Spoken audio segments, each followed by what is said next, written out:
riam vai terun YouTube channel minlo thlir saktu te chi bai ka buk le vek chawani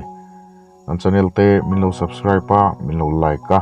minlo share sakzel turin kan ngen le mo chawani tun kan video wa chuan no pang unboxing no le mai karon chak chu ka init ilo ti tlain ilo ti pui ve nge donia. And now the officials are ready, the fighters are ready. Are you ready? Boxing fans, are you ready?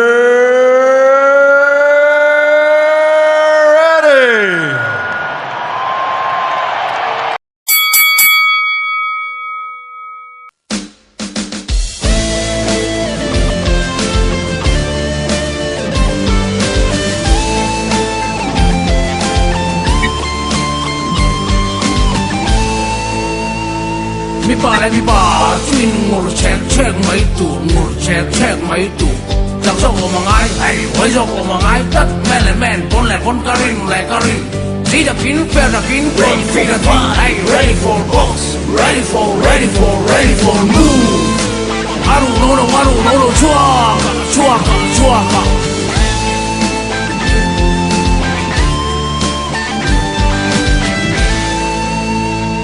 mi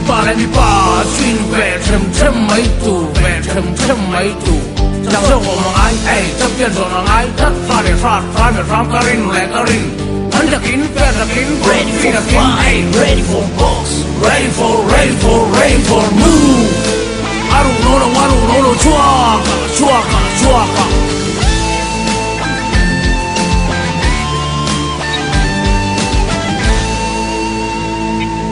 mi ba chuyên nuôi miệng mấy tủ chúng nó dọc của mga ai lăng dọc của mga ai tất ngắn khăn karin với the king khâu the king nằm mấy lâu the king hey ready for box ready for move aru no chua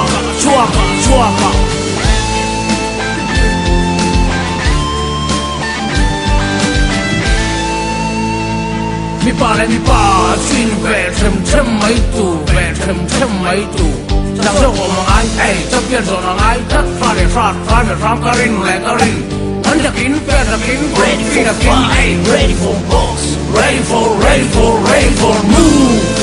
aru no chua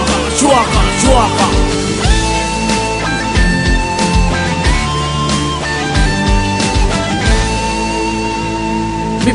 ba chuyên nuôi miệng mấy tủ chúng nó dọc của mga ai lăng dọc của mga ai tất ngắn khăn karin với the king khâu the king nằm mấy lâu the king hey ready for box ready for move aru no chua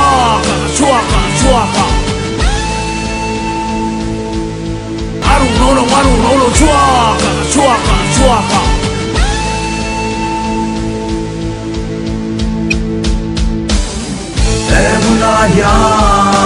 Delai bunayam